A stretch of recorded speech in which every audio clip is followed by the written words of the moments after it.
Hello friends, हम देखेंगे कि चीन हर सेक्टर में भारत से आगे कैसे निकल गया तथा चीन को वर्तमान में manufacturing factory of the world तथा भारत को corruption factory of the world क्यों कहा जा रहा है। चीन भारत से अर्थव्यवस्था यानी इकोनॉमी आगे कैसे निकल गया, इसे समझने के लिए हमें कुछ ऐतिहासिक, राजनीतिक और आर्थिक कारणों पर नज़र डालनी होगी। इसका चीन भारत से आगे क्यों निकला, यानी आर्थिक सुधार, इकोनॉमिक रिफॉर्म का समय।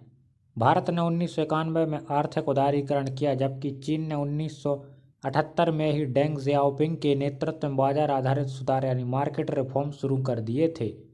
यानी चीन को भारत से लगभग 13 साल पहले सुधारों का फायदा मिलने लगा था। क्वेश्चन सेकंड, मैन्युफैक्चरिंग हब बनना। चीन ने अपनी ताकत उद्योग और व्यापार यानी मैन्युफैक्चरिंग में लगाई। वर्ल्ड फैक्ट्री बनकर चीन ने सस्ती मजदूरी, बड़े पैमाने पर उत्पादन और निर्यात यानी एक्सपोर्ट पर जोर दिया। भारत आईटी और सर्विस सेक्टर पर ज़्यादा केंद्रित रहा, जो जीडीपी बढ़ाता है लेकिन रोजगार और निर्यात क्षमता उतनी बड़ी नहीं बनाता। क्वेश्चन थर्ड, इंफ्रास्ट्रक्चर पर भारी निवेश। चीन ने तेजी से सड़कें, रेल, बंदरगाह, एयरपोर्ट और बिजली परियोजनाएं बनाई।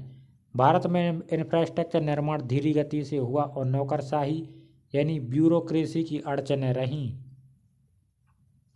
फोर, विदेशी निवेश यानी एफडीआई को आकर्षित करना। चीन ने स्पेशल इकोनॉमिक जोन यानी एसईजेड बनाकर विदेशी कंपनियों को आसान नियम और सस्ता श्रम दिया। इसलिए एप्पल, सैमसंग, फॉक्सकॉन जैसी कंपनियां चीन में बड़े पैमाने पर उत्पादन करने लगीं। भारत देर से एसईजेड मॉडल अपनाया और नीतियों की अस्थिरता से निवेशक हिचकिचाते रहे। 5, जनसंख्या और श्रम शक्ति का उपयोग। चीन ने अपनी विशाल आबादी को उत्पादक श्रम यानी प्रोडक्टिव लेबर में बदला। शिक्षा, स्किल और रोजगार के अवसर बढ़ाए। भारत में शिक्षा की गुणवत्ता, स्किल डेवलपमेंट और रोजगार सृजन उतनी तेजी से नहीं हो पाया है। छठा, नीतिगत स्थिरता और निर्यात नीति। चीन की नीतियां लंबे समय तक स्थिर रहीं। उन्होंने निर्यात आधारित अर्थव्यवस्था यानी एक्सपोर्ट लेड इकोनॉमी को अपनाया। भारत ज़्यादा घरेलू खपत यानी डोमेस्टिक कंजम्पशन पर निर्भर रहा। 7, तकनीकी और R&D में निवेश। चीन ने 5G, इलेक्ट्रॉनिक, AI और सौर ऊर्जा EV जैसे क्षेत्रों में भारी निवेश किया। भारत अब धीरे धीरे इस दिशा में आगे बढ़ रहा है, लेकिन चीन बहुत आगे निकल चुका है। नतीजा, 1980 में भारत और चीन की अर्थव्यवस्था लगभग बराबर थी, लेकिन 2024 तक चीन की GDP $18 ट्रिलियन से ऊपर पहुंच गई है, जबकि भारत की GDP $4 ट्रिलियन है। यानी चीन भारत से लगभग 4 गुना बड़ा आर्थिक महाशक्ति बन चुका है। यहाँ हम 1980 से 2025 तक भारत और चीन की GDP ट्रिलियन अमेरिकी डॉलर का तुलनात्मक ग्राफ देखते हैं तो 2000 तक चीन और भारत की GDP समान थी, लेकिन भारत की 2000 के बाद भी GDP ग्रोथ बहुत कम रही, जबकि चीन ने तेज विकास किया है। इसमें साफ दिख रहा है कि 1980 तक दोनों लगभग बराबर थे, लेकिन 2000 के बाद चीन की अर्थव्यवस्था तेजी से बढ़ी और भारत से कई गुना आगे निकल गई, जो वर्तमान में $18 ट्रिलियन तक पहुंच गई है, जबकि भारत की GDP महज $4 ट्रिलियन पर बनी हुई है। इस ग्राफ में भी आप देख सकते हैं, जो येलो लाइन है वो भारत की GDP वृद्धि है, जबकि ब्लू लाइन चाइना की GDP को दर्शाता है, जो एक तीव्र विकास की ओर दिख रही है। वर्तमान में चीन की मैन्युफैक्चरिंग क्षमता, यानी चीन की मैन्युफैक्चरिंग कैपेसिटी इतनी विशाल है कि इसे दुनिया की विश्व की फैक्ट्री ऑफ द वर्ल्ड कहा जाता है। चीन की मैन्युफैक्चरिंग क्षमता यानी वैश्विक योगदान, दुनिया के कुल मैन्युफैक्चरिंग उत्पादन का लगभग 30% अकेले चीन करता है, यानी हर 3 में से 1 मैन्युफैक्चरिंग उत्पाद चीन से बना हुआ है। मुख्य सेक्टर जहां चीन आगे है: electronic, mobile, laptop, chips, TV और बैटरी; टेक्सटाइल और गारमेंट, कपड़े, जूते और फैशन उत्पाद; मशीनरी और ऑटोमोबाइल यानी भारी मशीनरी, कार, कारपेट्स यानी इलेक्ट्रिक वाहन, EV; स्टील और सीमेंट निर्माण क्षेत्र की रीढ़ है; नवीनीकरणीय ऊर्जा, सौर पैनल, विंड टर्बाइन और बैटरियाँ। कारण क्यों चीन सबसे आगे निकला: सस्ती और प्रशिक्षित मजदूर यानी चीप और स्किल्ड लेबर; विशाल इंफ्रास्ट्रक्चर, पोर्ट, सड़क, रेल और बिजली; सरकार का सहयोग, सब्सिडी, टैक्स छूट, विशेष आर्थिक क्षेत्र; वैश्विक सप्लाई चेन का हिस्सा, एप्पल, टेस्ला, सैमसंग जैसी कंपनियां चीन में उत्पादन करती हैं; तेज टेक्नोलॉजी अपनाना, रोबोटिक्स, एआई, ऑटोमेशन का बड़े पैमाने पर उपयोग। उत्पादन क्षमता के आंकड़े 2024 तक। स्टील उत्पादन में दुनिया का 55% योगदान चीन का है। सौर पैनल उत्पादन में 80% योगदान। इलेक्ट्रिक वाहन बैटरी उत्पादन में 70% योगदान। टेक्सटाइल निर्यात में दुनिया का 35% और कुल औद्योगिक उत्पादन मूल्य यानी $4 ट्रिलियन से अधिक का। भारत और चीन की तुलना। भारत की मैन्युफैक्चरिंग क्षमता अभी भी 3% वैश्विक हिस्सेदारी तक सीमित है।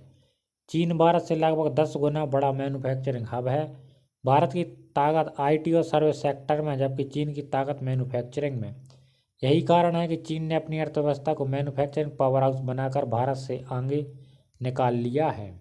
इस ग्राफ में आप देख सकते हैं चाइना वर्सेस इंडिया की मैन्युफैक्चरिंग कैपेसिटी। चाइना की जो रेड डॉट है यह, जबकि इंडिया की यह ब्लू लाइन है। स्टील प्रोडक्शन में चीन देख सकते हैं भारत से लगभग 5 गुना अधिक स्टील प्रोडक्शन करता है। सोलर पैनल में यह 10 गुना से भी ज़्यादा है। ईवी बैटरी में भी यह 8 से 9 गुना अधिक है और टेक्सटाइल एक्सपोर्ट में भी 7 से 8 गुना अधिक और ओवरऑल मैन्युफैक्चरिंग में लगभग 8 से 10 गुना ज़्यादा तक शेयर रखता है। चीन के शीर्ष निर्यात गंतव्य यानी कंट्री वाइज चीन 2024 में किस देश को कितना अधिक निर्यात करता है। 2024 के डेटा के अनुसार चीन के शीर्ष देशों को निर्यात के हिसाब से क्रमबद्ध रूप टॉप एक्सपोर्ट डेस्टिनेशन चाइना 2024 के आंकड़ों के अनुसार यूएसए को यह $525 बिलियन का निर्यात करता है, जो उसके शेयर का 14.7% है। हांगकांग को 291 बिलियन, जो 8.1% है। वियतनाम को 162 बिलियन, जो 4.5% योगदान है। जापान को 152 बिलियन, जो 4.3% योगदान है। साउथ कोरिया को 146, जो 4.1% का योगदान है। इंडिया को 121 बिलियन, जो 3.4% का योगदान रखता है। रसिया को 116 बिलियन, जो 3.2% का योगदान है। जर्मनी को 107 बिलियन, जो 3% है। मलेशिया को 101 बिलियन, जो 2.8% है और नीदरलैंड को 91 बिलियन, जो 2.5% योगदान रखता है। महत्व और वर्तमान प्रवृत्तियाँ क्या हैं। अमेरिका सबसे बड़ा निर्यात लक्ष्य अनुसरण करता है। हांगकांग जो चीन की निर्यात श्रृंखला में प्रमुख भूमिका निभाता है। वियतनाम, भारत, मलेशिया, रूस जैसे बड़े बाजार दर्शाते हैं कि चीन धीरे धीरे अपनी निर्भरता पूर्वी अमेरिकी और यूरोप से हटाकर एशिया BRI यानी बेल्ट एंड रोड इनिशिएटिव देशों की ओर बढ़ा रहा है। आसियान, लैटिन अमेरिका और अफ्रीका जैसे देश निर्यात में बढ़ोतरी देख रहे हैं। जैसे अफ्रीका को निर्यात में 21.4% और इंडिया को 14% की वृद्धि दर्शा रही है। और भारत के नेताओं में इतना करप्शन क्यों है, ये बहुत बड़ा और गहरा सवाल है। भारत में नेता जैसे राजनीति में भ्रष्टाचार के कई कारण माने जाते हैं। मुख्य कारणों को आप इस प्रकार समझ सकते हैं। चुनाव प्रणाली और पैसा। चुनाव लड़ने के लिए बहुत ज़्यादा पैसा चाहिए, प्रचार रैलियाँ, मीडिया आदि को मैनेज करने के लिए। कई नेता और पार्टियां यह पैसा अवैध तरीके जैसे उद्योगपतियों से, काले धन से जुटाते हैं और फिर सत्ता में आने पर उनका बदला चुकाते हैं। सेकंड, कमजोर जवाबदेही यानी अकाउंटेबिलिटी। भ्रष्टाचार पकड़ने के लिए कानून और एजेंसियां जैसे CBI, ED, लोकपाल और कैग आदि, लेकिन उनका इस्तेमाल कई बार राजनीतिक हथियार की तरह होता है, ना कि निष्पक्ष जांच के लिए। ब्यूरोक्रेसी और राजनीतिक गठजोड़।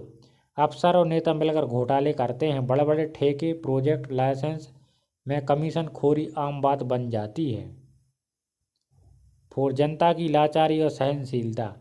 वोट देते समय जनता जाति, धर्म या छोटे लाभ यानी फ्री योजना, शराब, पैसे बांटने देखकर वोट देते हैं। भ्रष्टाचार को गंभीर मुद्दा मानकर नेता को सजा नहीं देते। पारदर्शिता की कमी। सरकारी योजना और खर्चों का पूरा हिसाब जनता तक नहीं पहुंचता। RTI, सूचना का अधिकार जैसी व्यवस्था होने के बावजूद सच छुपा दिया जाता है। राजनीति में धंधा बनाना। राजनीति अब कोई लोगों के लिए सेवा नहीं बल्कि करियर और बिजनेस बन चुकी है। सत्ता में आकर लोग जल्दी पैसा बनाना चाहते हैं। समाधान की दिशा क्या हो सकती है। चुनावी खर्च और फंडिंग पारदर्शी बने। भ्रष्ट नेताओं पर कड़ी सजा हो जैसे आजीवन प्रतिबंध। जनता जाति धर्म से ऊपर उठकर काम और ईमानदारी पर वोट दे।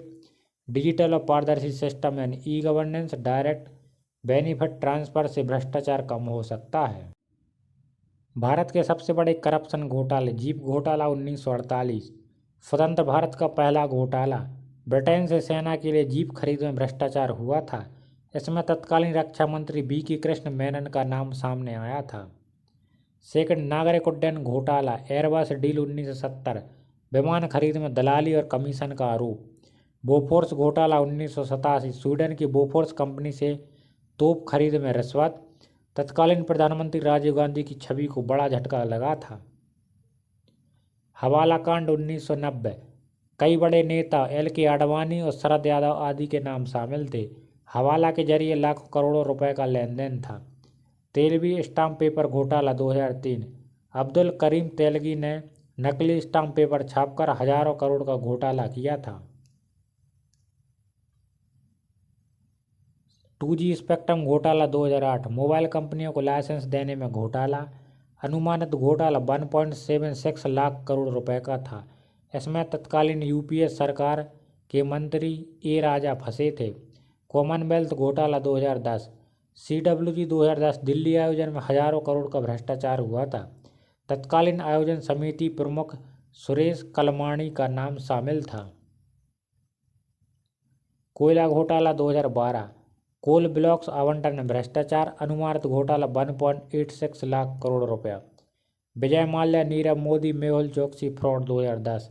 बैंकों से हजारों करोड़ का लोन विदेश लेकर भाग जाना। नीरव मोदी और मेहुल चोकसी का PNB स्कैम 11,000 करोड़ सबसे बड़ा बैंकिंग घोटाला माना जाता है। चारा घोटाला। लालू यादव, बिहार 1990। पशुओं के चारे की खरीद में हजारों करोड़ का घोटाला। लालू प्रसाद यादव जेल भी गए। इसके अलावा भी आदर्श हाउसिंग स्कैम, माइनिंग स्कैम, बेलदारी, अगस्त वेस्टलैंड चौपर स्कैम जैसे कई बड़े घोटाले सामने आए हैं।